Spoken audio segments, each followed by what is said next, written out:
get Fact Up. Fresh news every day. The former NATO Secretary General admitted that the alliance even forbade making jokes about Trump. They were afraid, and no one wanted the consequences. Hamas is retreating. The organization has agreed to surrender its weapons. Under UN control, will Gaza really live in peace? Everyone is preparing for war. Europe is at its limit. Budgets are growing. Weapons are being churned out. Every country is banking on force. The name of a possible 2028 presidential candidate has been revealed. Young, ambitious man, Trump's right-hand man, so to speak. Trump will give Ukraine Tomahawk missiles. This decision will make Putin nervous. Dictator Kim Jong-un banned plastic surgery with breast implants for women. A plane crash occurred in California. A Reach Air medical helicopter crashed shortly after taking off from the University of California Medical Center in Davis. The aircraft crashed directly onto a highway near Sacramento.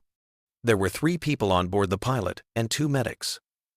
All of them survived, but suffered serious injuries and were rushed to the hospital. The cause of the crash is still unknown. Eyewitnesses say that the engine made a strange noise before the crash. Rescuers and aviation investigators are working at the scene.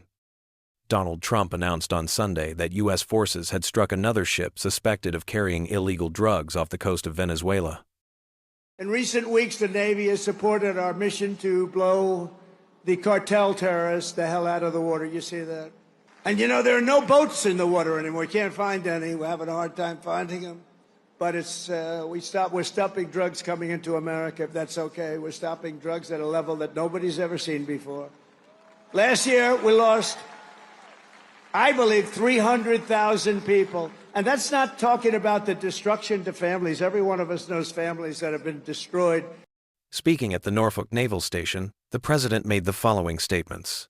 Washington's campaign against maritime commerce is forcing cartels to change their tactics. The president's comments signal a possible escalation of U.S. operations from maritime to land targets in and around Venezuela, something the White House has previously stated.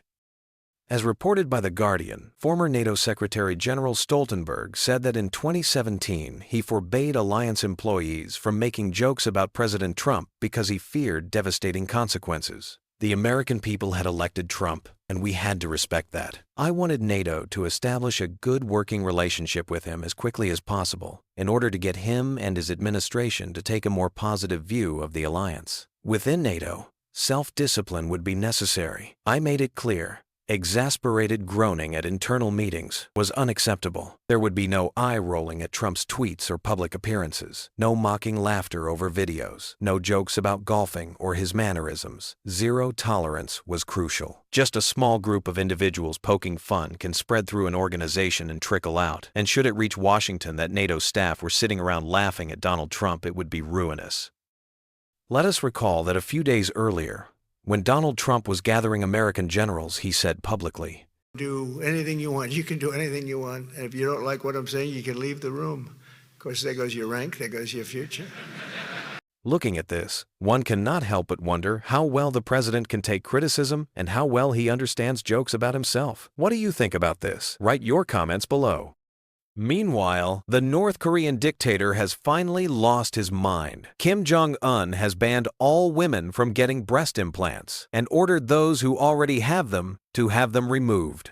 Kim Jong-un ordered emergency crackdown on anti-socialist breast augmentation surgeries.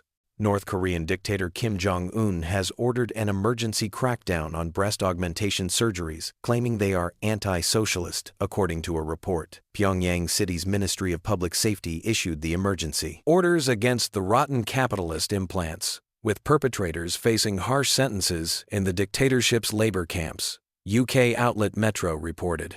Strike teams were deployed to central areas, including Pyongyang, over the summer, where federal agents in civilian clothing scanned for black market doctors and unnaturally buxom women, Daily NK reported, citing sources in the Hermit Kingdom. Women suspected of having had surgeries could be subjected to physical examinations by Kim's public health goons, according to that report. Women or private doctors caught could face criminal punishment, including being sent to labor camps, on charges of anti-socialism, the anonymous source dished to the outlet. The recent demand for boob jobs, eyelid surgeries, and eyebrow tattoos is a result of women in their 20 seconds and 30 seconds soaking in bourgeois ideology, the North Korean government contends. It is quite obvious that this is a dictatorial regime that does not allow people to live a simple, normal life. Serbian President Aleksandar Vučić has stated that everyone is preparing for war. This is because there is a direct threat from Russia. To znači da se svi spremaju za sukobe. So, to be honest, everyone is preparing for war. Everyone is preparing for war. The only question is whose side they are on, and we would like to avoid war. We would like to avoid wars. I'm afraid no one wants anyone else to hear us, to listen to us. And everyone is really and seriously preparing for war. And it will be very difficult to talk about any other topics. Unexpected news from Gaza. Hamas representatives have officially announced their willingness to disarm under UN supervision. According to sources, this involves the gradual surrender of weapons in exchange for security guarantees and humanitarian aid. The first weapons collection points have already been set up on the ground. Israel has reacted cautiously, stating that trust must be earned. The UN calls this a historic opportunity for peace, but analysts warn that the road from declaration to actual peace is long and dangerous. The U.S. president echoes these sentiments. A few days earlier, Donald Trump announced a strategy entitled President Donald Trump's Comprehensive Plan to End the Conflict in Gaza, which includes 20 points. Donald Trump gave an emotional speech right on stage. I don't know. Would you ever want to, we won World War I. We won World War II. We won everything in between. We won everything before. And all of a sudden they decide to change the name. We remind you that before and after this, Donald Trump made a statement that he would make America great again. The president declared that Washington is now safe again. Now they're thriving. They're opening up beautiful new restaurants. Washington, D.C. is safe. And I even went there and had dinner the other night. And I stood right smack in the middle of the street. Secret Service was thrilled. And I gave a news conference. It's a safe place now. Washington, D.C., it's always going to be. Our nation's capital is always going to be safe. We're never going to let that happen again, what happened there. Rubio names potential Republican presidential nominee to succeed Trump.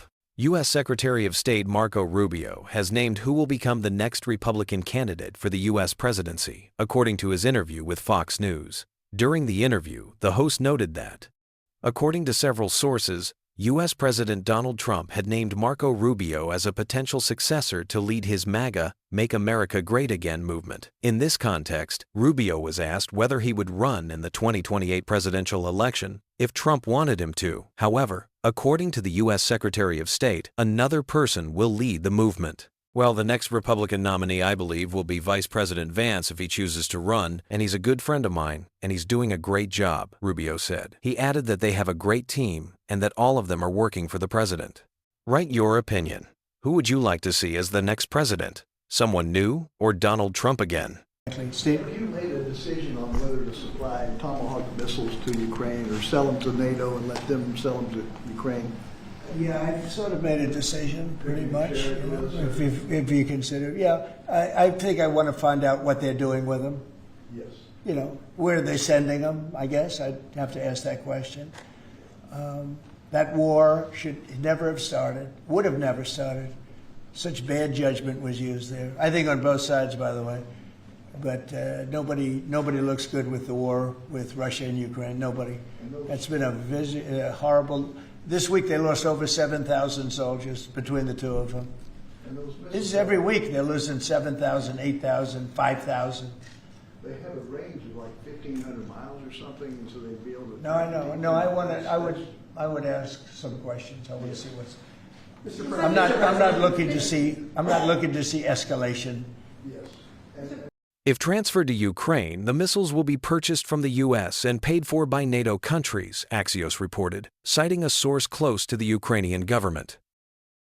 Despite a judge halting the deployment of the National Guard to Portland, Donald Trump declares he's ready to deploy troops to Portland. Despite the court's injunction, U.S. President Donald Trump has stated that he's ready to invoke the Suppress Insurrection Act and send federal troops to Portland, where mass protests recently took place. I don't see any urgent need to enforce the law yet, but I would do it even if the courts, governors, or mayors tried to hold us back. Trump said he doesn't trip on stairs like Biden because he's not in a hurry.